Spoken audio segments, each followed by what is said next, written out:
Okay, so JPEG 1 history. So JPEG support in MPEGs and MPEG launch and some lessons in patent practice. So JPEG is standing for the Joint Photographic Experts Group. MPEG is standing for the Moving Pictures Experts Group. And this is Jean Sebastian. So this is me, and I am the ex-CCITT Study Group 8 Spatial Rapporteur, a new image communication and follow-up ITUT question between 1986 and 2000. So now in 2017, I am the Secretary General of ECMA International in Geneva, and at the same time also head of the Swiss Mirror Committee for GTC1.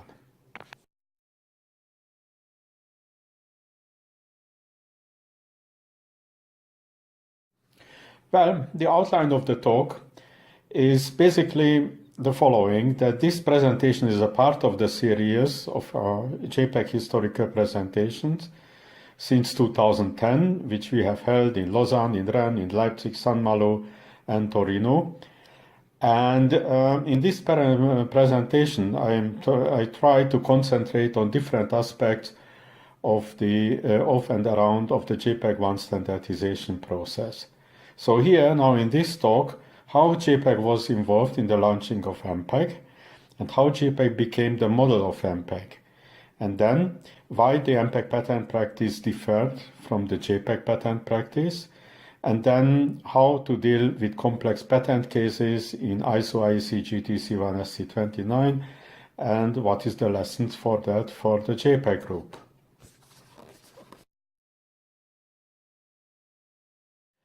Well, this is how all started. So the creation of the MPEG, JPEG, CCITT, ISO Joint Photographic Expert Group, that was done in Parsippany, New Jersey in November of 1986. So they were, as we all know, two parent bodies, ISO TC97, SC2WG8, and then on the CCITU side, CCITT Study Group 8, that was the so-called NIC group, New Image Communication Group. And JPEG was a joint work entity, but it has its own rules and procedures with elements from CCITT, from ISO, but also with own features, elements like the JPEG patent policy. And for instance, some of the interesting things, members were organizations, so not individual people, not national body, and it has a separate publication series, so the numbering of the publication, how to submit a publication, and so on. So the whole JPEG was what maybe I could call as the first ICT consortium and forum. So it was a very flexible, very fast, and really working group environment without too much politics. Well, the parental support, so the parents of the support of the parents, it was obviously there. And in 1986, there was already a strong desire that CCITT and ISO standardization groups should work together, especially those which are working on the same subjects. So they should cooperate. But what was the interesting point about it, that at that point in time, there were no concrete common ITU, ISO or CCITT ISO rules and guidelines and procedures. So many things, since the procedure didn't exist, one had to invent.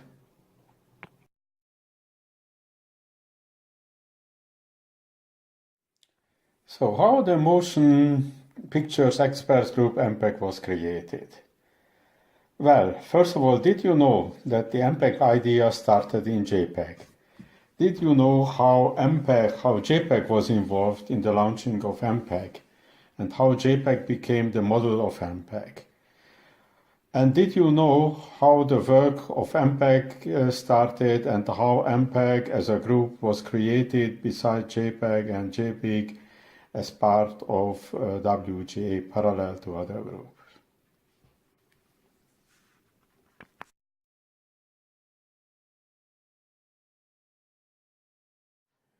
Well, this is how it started. So Dr. Leonardo Ciarliglione started to visit JPEG in 1987. And that was 1 year before the JPEG MPEG standardization has started. But I was told that he was invited by Dr. Hiroshi Yasuda the WG8 convener. And then he started to go there basically to inform himself and then to learn. So this is what Leonardo Ciarleglione writes about this time in his blog. So my first attendance at JPEG was at the March 1987 meeting in Darmstadt, and I was favorably impressed by the heterogeneous nature of the group. And JPEG was populated by representatives of a wide range of companies such as telecommunication operators, broadcasting companies, computer manufacturers, terminal equipment manufacturers, integrated circuit manufacturers, etc. Also, Graham Hudson, who was the first JPEG chair, remembered on this occasion. So he wrote me in an email that, I quote, "I remember meeting Leonardo for the first time at the Darmstadt JPEG meeting, and towards the end of the week, he said to me in a hotel lift that he liked the way JPEG committee team were working and hoped to set up a similar committee to deal with moving picture coding." So instead, Leonardo was rather impressed by the work of JPEG.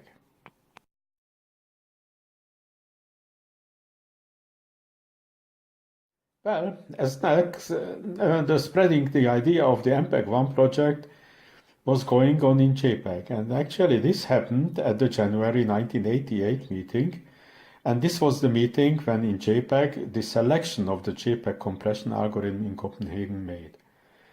So there was a significant lobbying at that meeting among JPEG members for the MPEG-1 project, so, and also including myself, which I think it was, not I think, I know, it was a very good move, because at the beginning or at the start of a new work in ISO and a new group creation, and it needs in GTC1 many supporters, and so it is not setting up of such kind of project by one or two persons, but it has to be a committee decision. So lobbying and getting allies, it is a very important thing. So this is what Leonardo Ciarleglione wrote in his column. By the time of the Copenhagen meeting, I have convinced Hiroshi Yasuda to establish a parallel group to JPEG called Moving Picture Coding Expert Group MPEG, with the mandate to develop standard for coded representation of moving pictures. The first project concerned video coding at a bitrate of about 1.5 megabit per second for storage and retrieval application on digital storage media. So it was not broadcast, it was a very, very well precise, narrow application, basically to have on CD-ROMs moving pictures sequences. That was what JPEG-1 was at the, not JPEG-1, MPEG was at the very beginning.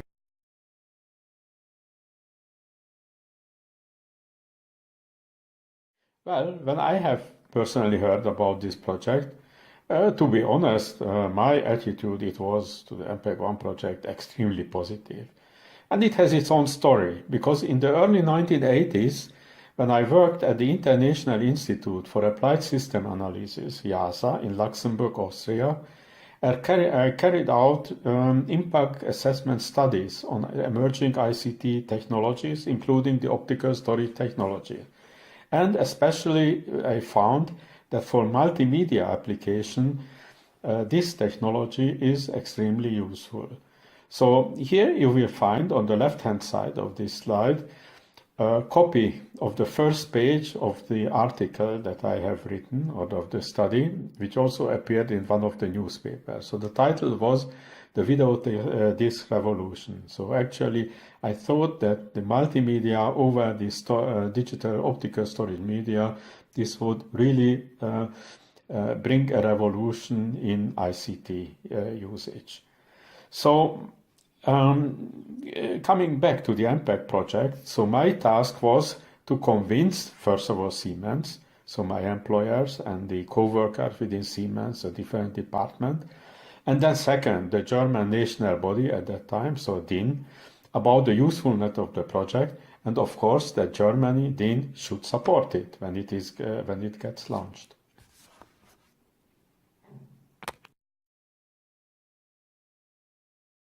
So I could say that JPEG members, not only myself, did a strong lobbying to help to launch MPEG.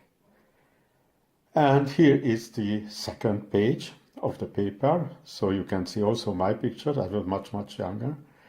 And also you can see, well, if you can see it, you know what were the other projects, standardization project we were dealing at the International Institute for Applied Systems Analysis. But coming back to Siemens, well, I was walking around to all interested business units where I thought, you know, they should be interested in a project like that. So the data division of Siemens, telecommunication network, public telecommunication network, private telecommunication network. Then my own department, that was telecommunication terminals, and we were in charge of the personal computers.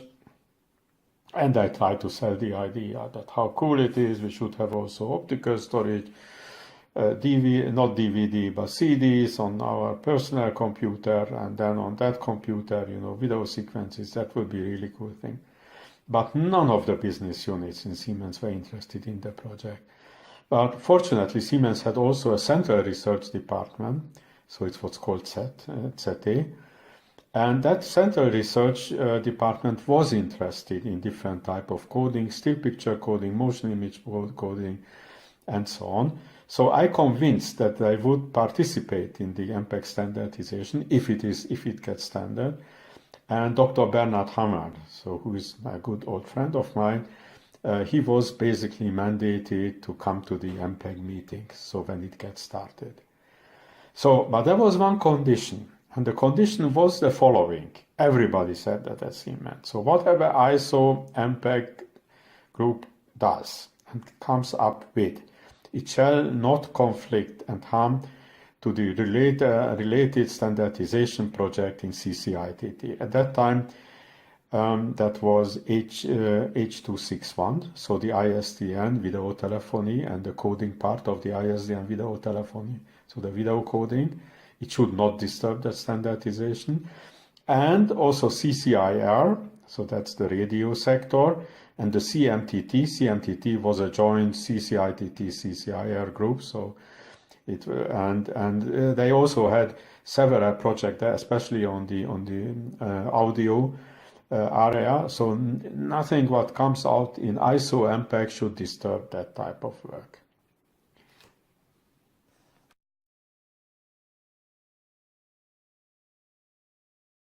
Now, there was also a support of MPEG with an EU-sponsored research project. Yes, why? Because this is one of the points, you know, the MPEG has learned from JPEG.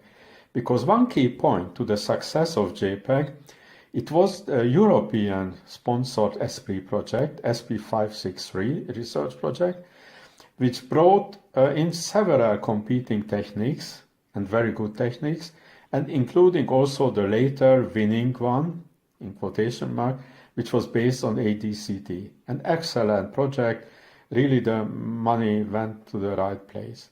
So at the launch of MPEG, the same thing was done, and it was again a very clever idea. Now this is what Leonardo Charlie Leone writes in his blog. So I made my instigation between January 1988 and the first MPEG meeting in May 1988. A group of European companies had gathered with the intention of proposing a project to the ESPRI program. A consortium was eventually established and the proposal was put together, called Coding of Moving Images for Storage, so COMIS. It had dual purposes: to contribute to the successful development of the new standard by pooling and coordinating European partners' resources, and to give European industry a time lead in exploiting that standard. So a copy of exactly the same thing what in JPEG happened. So in 1988, within GTC1, SC2WG8, several new groups were created. And this is what Leonardo Ciarliglione writes about that. At the same meeting, it means the May 1988 meeting, so in Ottawa, Greg Wallace, then Digital Equipment Corporation, was appointed as the JPEG chairman.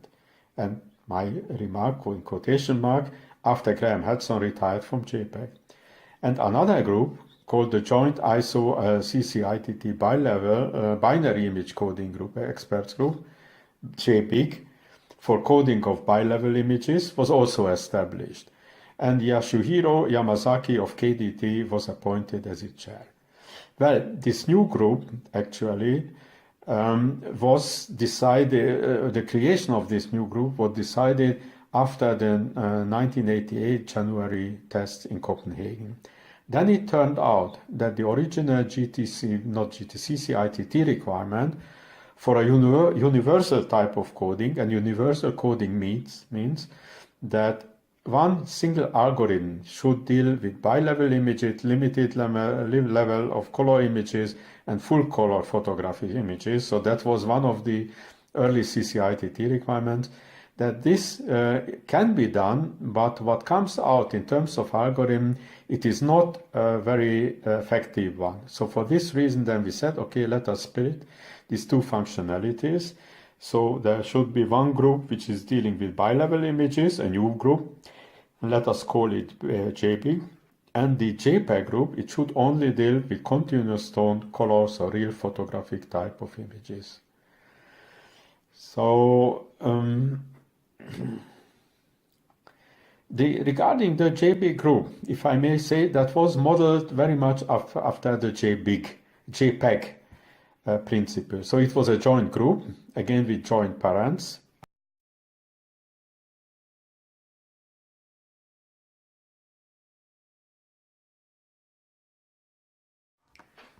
So, and this is Dr. Yasuda's presentation to GTC1, Ad Hoc Technical Study Group, Technical on Multimedia and Hypermedia, in December 1990, how the different groups in WG8 looked after the split up in 1988. So you can see on the left-hand side how JPEG has developed, and then you can see the decision of January 1988 to start JPEG. So that's a second independent group. And you can also see that MPEG started in May 1988 in Ottawa meeting. What you can see that in MPEG at the same time only the video started, but the audio didn't start. The audio started later, and the reason for that was that there was it was basically a surprise to the meeting participants of the first MPEG meeting that video in itself, it's good enough, it's nice enough, but it is not really enough. So you need also audio work.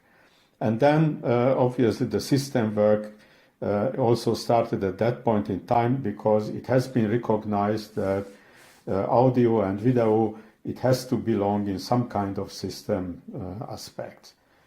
So this is basically what this very, very nice slide looks like. And it also shows you that when the slide was made in December 1990, this was already in the preparatory phase of becoming WG8, and multimedia coding and multimedia standardization should become independent from SC2, which was a character, basically a coding group. And so you could see that that was the ultimate goal, to become independent, and this was some sort of preparatory work for that.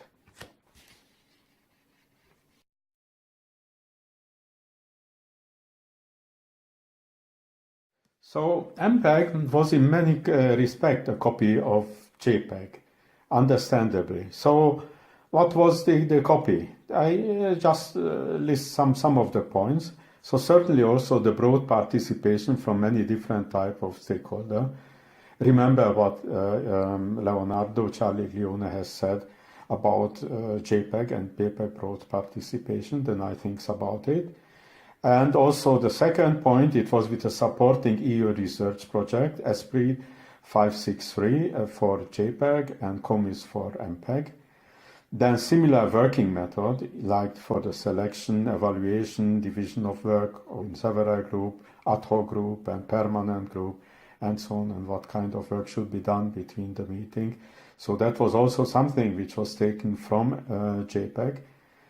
Then the meeting documentation, the separate meeting documentation, JPEG, MPEG, numbered, separate documentation, also JPEG, what I also mentioned to you. And then only some of the documents became WGA documents and others not. So mostly those which were relevant from the process point of view to WGA, but otherwise they were all MPEG separate document. MPEG, this is very interesting, also defined a toolbox type of standard. So they provide from the very beginning certain levels.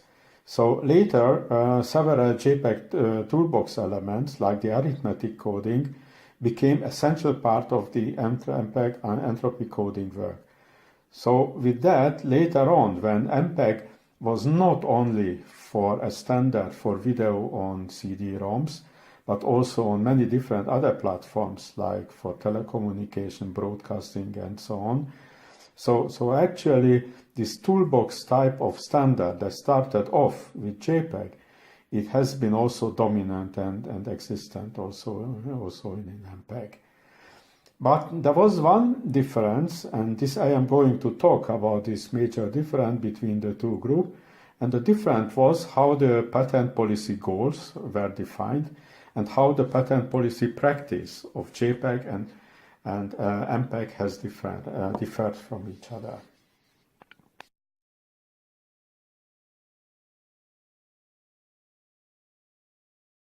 So let's have an overlook. What was the mandate of MPEG at the beginning, at 1988, at the Ottawa meeting? So this is what Leonardo Ciarleglione writes in his blog. In Ottawa, the mandate of the group was established. There were already other groups dealing with video coding in ITUT, ITUR, and CMTT.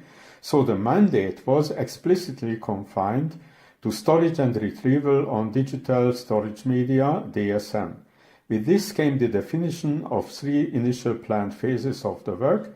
Phase 1, coding of moving picture for DSM, having a throughput of 1 to 1.5 megabit per second. Then phase 2, coding of moving picture for DSM, having a throughput of 1.5 to 5 megabit per second. And then phase 3, the same thing, so coding of moving picture for DSM, having a throughput of 5 to 60 megabit per second. And then it says to be defined. So that was really far in the future.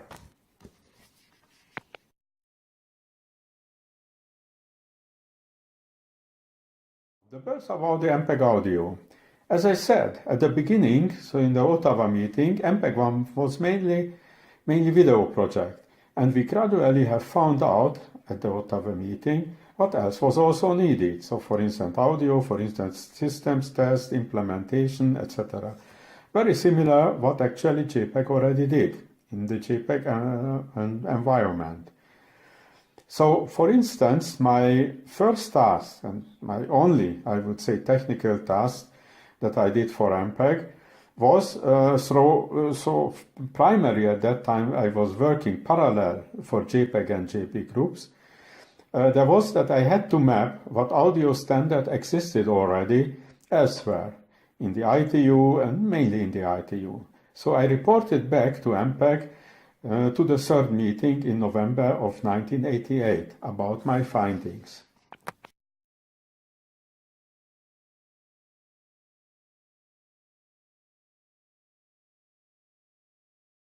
And here, actually, you can see my summary, which is the MPEG document 88 per 112.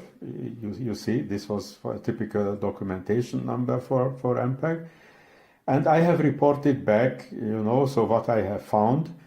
And I have reported, and as you can see, it is handwritten. And the reason for the handwriting was that I remember I was very much under pressure for work, so I didn't have really too much time for the writing.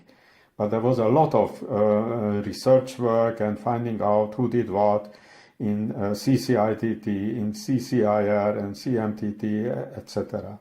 And so basically what my conclusion was, that in the space of MPEG audio, especially high quality MPEG audio at low bitrate, so there was a gap. There were no adequate standards.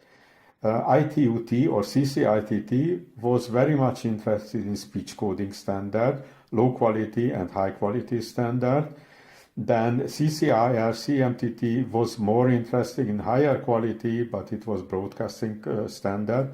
But what we needed in MPEG 1, this was something in between. So in fact, there was really a good space for MP1, 2, and actually also for MP3. But what I also outlined in the conclusion, I told MPEG, and I have attached all the document, it was a rather thick document, that there is a lot of going on, both in CCITT and CCIR, and also in CMTT. And so you have to be very, very careful not to duplicate the work and really to do some standardization which is of high value. And this is actually what MPEG did with the MPEG audio work, and it is one of the treasures of MPEG, I have to say.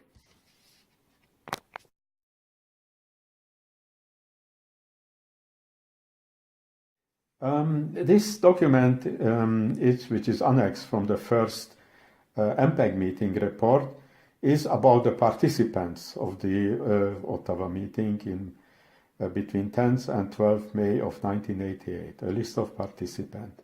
So if you look through at the list of participants, then you can see that in total there were 29 participants. But out of the 29 participants, 18 of them were JPEG, and many of them were actually JPEG core members. So the JPEG core members, which I have counted, were actually out of the 29, 15. And then there were three occasional, what I call occasional JPEG participants, so that makes all together already 18. And then plus the WGA chair, Dr. Yasuda. So maybe the real MPEG participants that came, they were definitely under 10. And I also have to say, that at that meeting, there were a parallel JPEG meeting and some parallel big meetings and so on, and people were extremely busy. So the fact that they came also to MPEG meeting and to help to launch the MPEG meeting, so this really showed me the spirit of WGA and also the spirit of MPEG. So Leonardo Ciarliglione writes about this in his blog. So in May 1988, the momentum was already building, and indeed 29 experts attended that meeting. Also, some of them were just curious visitors from the JPEG meeting next door. Well, so this is how you remember something 30 years after when you don't remember very well.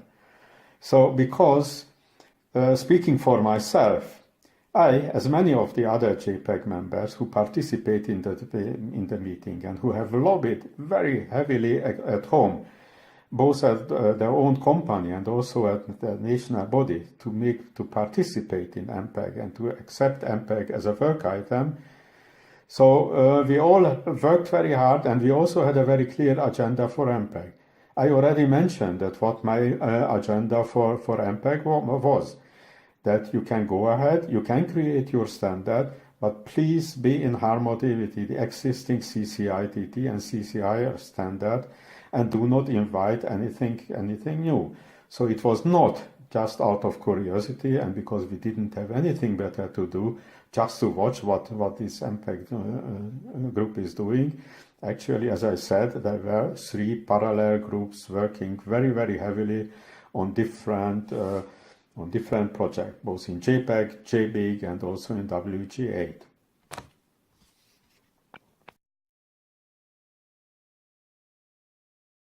So, development of ITU and ISO IEC patent policies.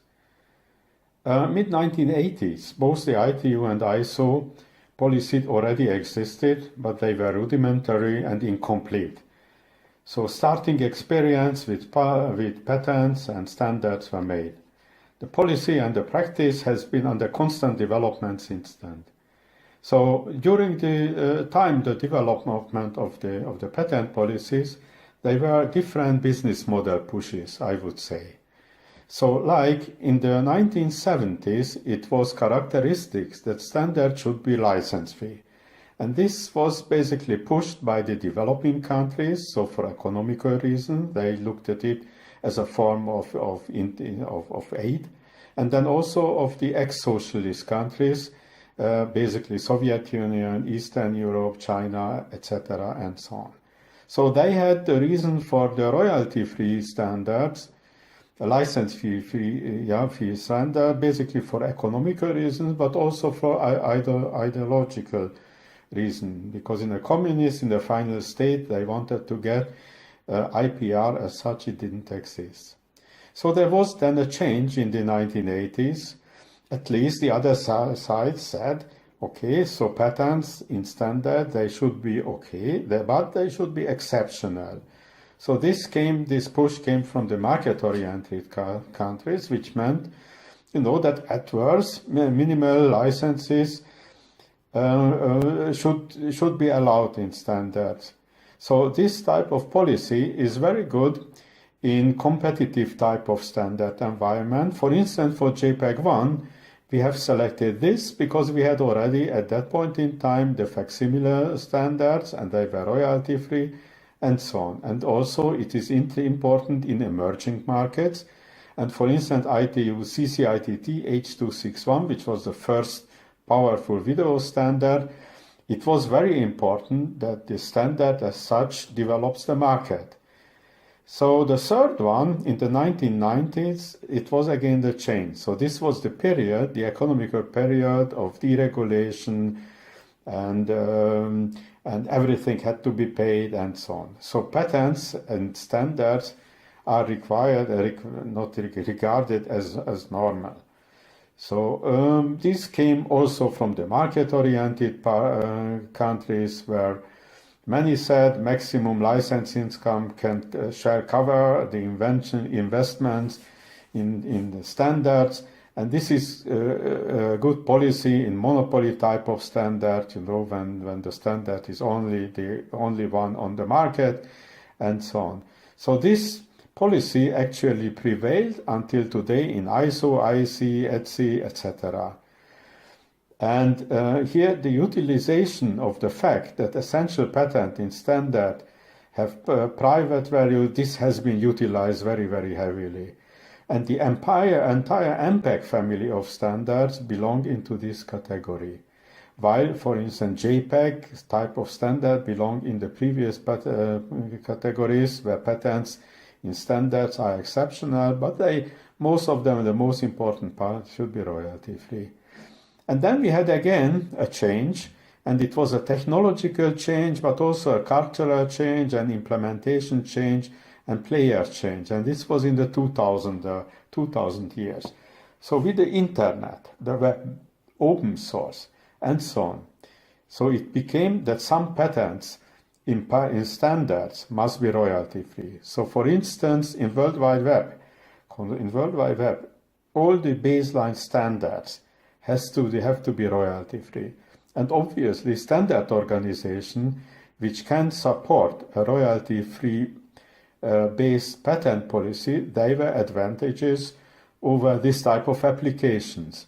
And then other standard bodies which are still using the rand-based patent policies, obviously they have difficulties in ensuring that the standard should be royalty free.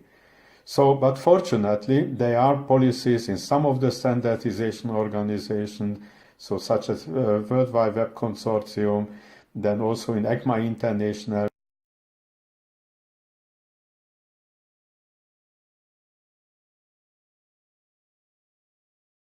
So let me get back to the standardization policy that we have applied in the original JPEG. So there was a consensus on the royalty-free aspect of this original JPEG.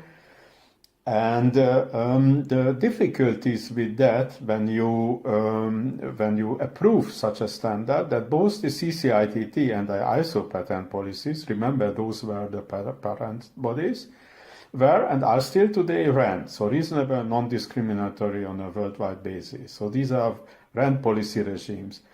But the original JPEG team had from the very beginning a consensus that at least the baseline mode, so the most important components of the JPEG standard, they should have a royalty-free nature. And so with the royalty-free policy regimes. And why? As I said, because earlier CCITT picture coding algorithm like facsimile were also royalty-free. And then second, which was also an important fact, taking out of the history, that standardization in CCITT was dominated by the state-owned telcos or large multis like Siemens, or Alcatel, etc., and who were at that point in time much more generous with the IPRs, and they had cross-licensing agreements with each other. So there was an assumption when MPEG started that not only the previously mentioned items would be taken over by MPEG, but also the royalty-free policy regime would be taken over. Of course, this turned out not to be true.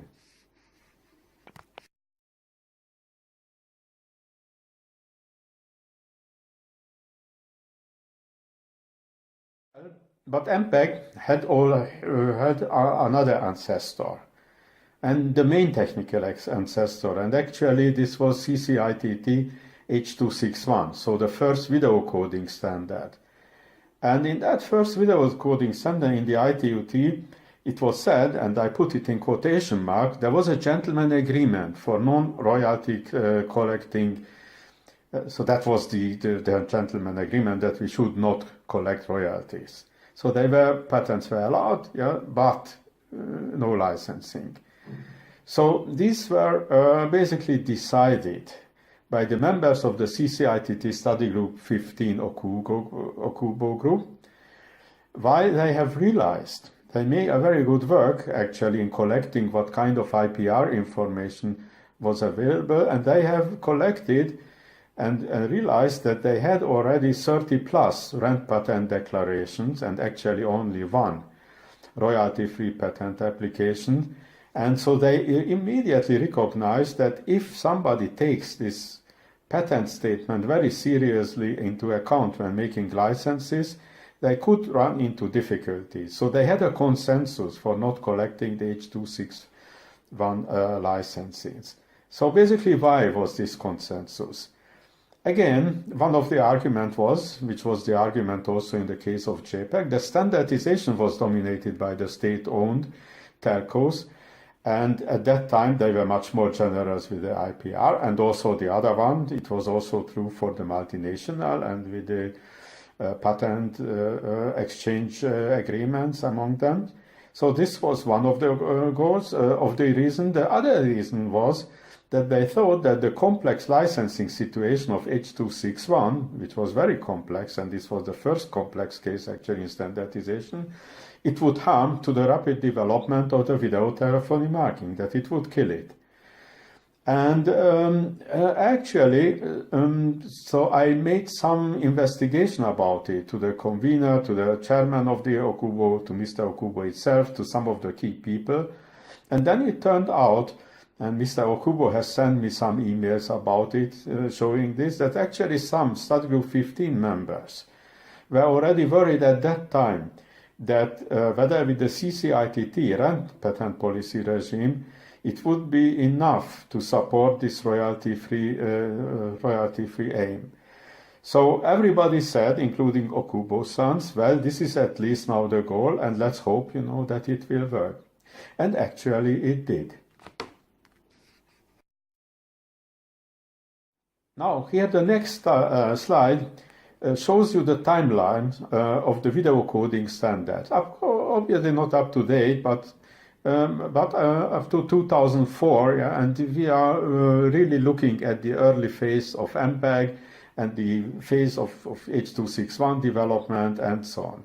So if we look at the history of the video coding standards, then you can see that they are on the top, the ITU-T standards. So ITU-T standards were H.261, then H.263, H.263 plus, H.263 plus plus. I mean ITU-T only.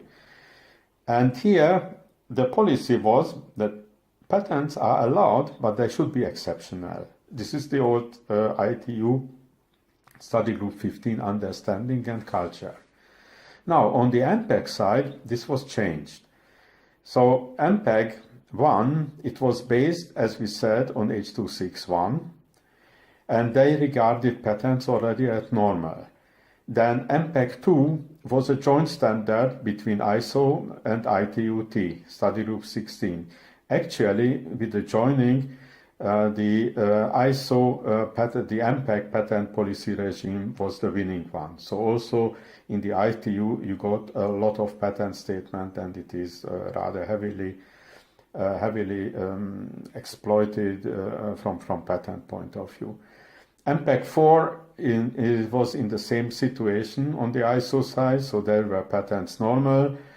H.264 standard, it was a joint work between ITU-T and MPEG. Many of the stuff came from H.263, and so from this point of view, H.264, from the patents point of view, it was actually not the bad, not the worst one, I would say. But there was always this waveline situation. Once there was an ITU standard, there was an MPEG standard, there was a joint standard, and so on. And then they went with different I don't know, backgrounds in terms of patent policy cultures.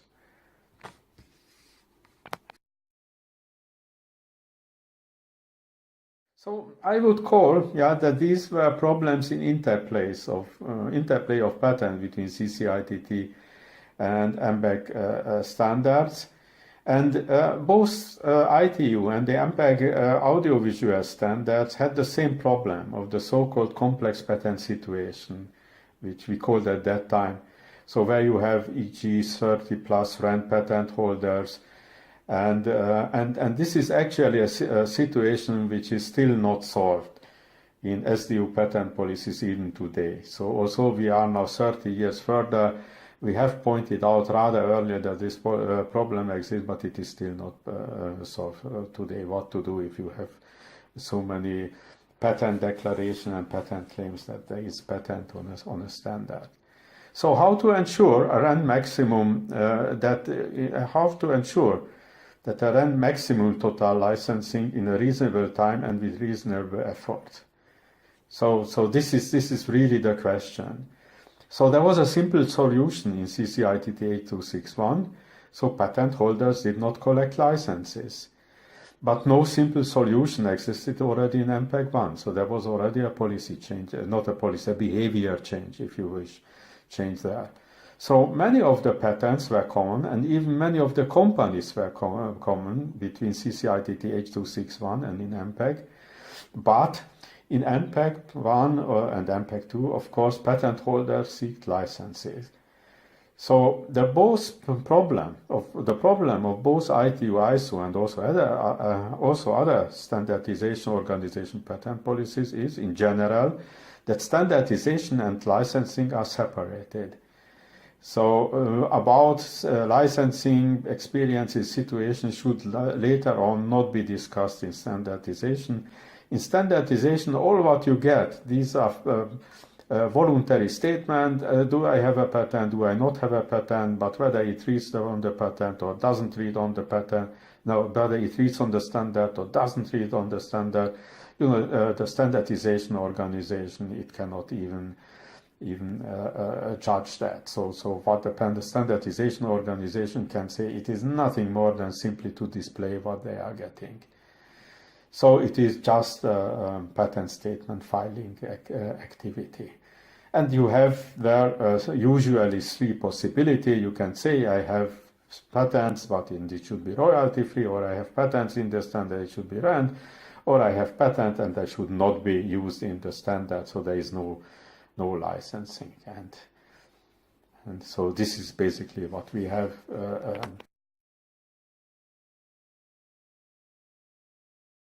Now let's go back to MPEG 1 and to a standard with a complex patent situation. Now this is interesting. This is what Leonardo Charlie Leone says in his blog.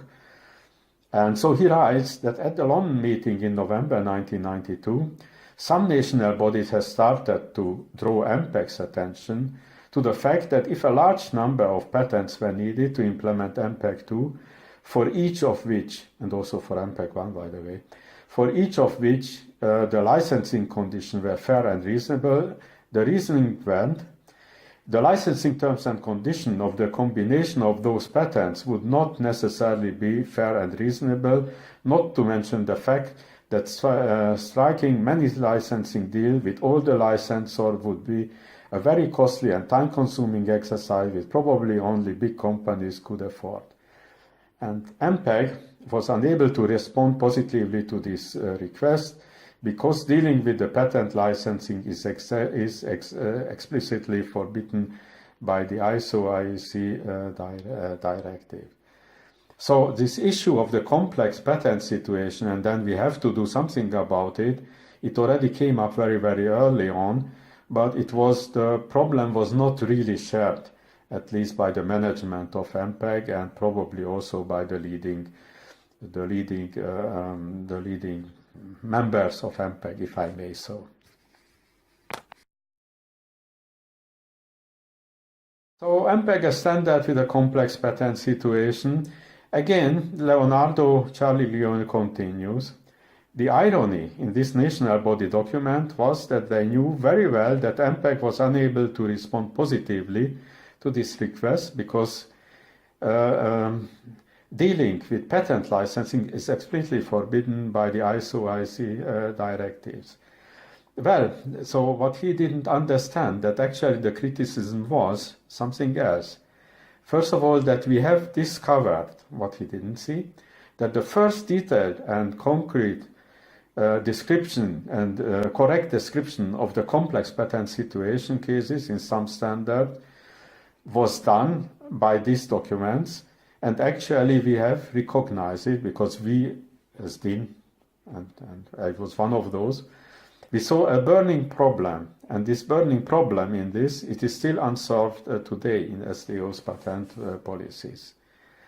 But so this was the first thing, The second one, that it was also from a JPEG fighter point of view, like myself, or standardization guy point of view, a certain level of disappointment with MPEG that they did take over so many things. They studied how JPEG worked, that especially this one, the patent policy did not take over from JPEG, and also not they couldn't also not learn from CCITT H261 people for a good solution. So why can a complex patent situation be an issue? Well, standard may contain too many patents of different type of different values. So they might be really needed patents. They are not really needed patents, and actually very often, not very often, but they are also patents in the standard, they are harmful. Very often they are coming in because if you allow my patents to be part of the standard, then I also allow your patents to be a part of the standard. So it is a result of a compromise. And often what we see is a gold rush syndrome. And gold rush syndrome means there are many companies and patent holders who are just coming into the standarding process in order to place their patents, whether it is needed or not needed, or harmful or not harmful or whatever, in order that they should be part of the licensing deal and they should get a part of the cake. Well, if you have too many patent holders of different seriosity, then of course also patent trolls might be possible among them. And more litigation cases may come up, which actually they did. Often, next point, often difficult licensing situations are coming. And very often, often long and complicated discussion are if you have a too complex patent situation. Then we have believed also at that point in time, now we have more or less a disillusion of it, that sometimes patent pool may help. And patent pool were issued in some of the cases for complex standard, but in other cases not. So in the case of MPEG, in MPEG 1, that was basically a situation with no patent pool. In MPEG 2, we had the situation with MPEG, with patent pool. Also for MPEG 4, we saw patent pool, and also for H.265, which is the next generation video standard. And what we have seen that in many practical situations, not only one patent pool emerged, but two patent pools who were competing with each other, sometimes even three patent pools competing with each other. And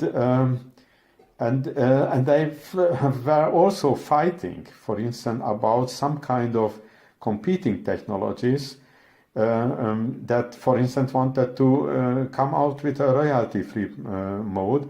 And so they came up to saying, no, I mean, in your royalty-free technologies, I'm sure that we have also our patent in order to keep and to ensure the monopoly. So certainly this type of patent pool situation, and I will tell you a little bit more about it. Also, this is not the subject of this presentation. So they created some mess, if I may say so.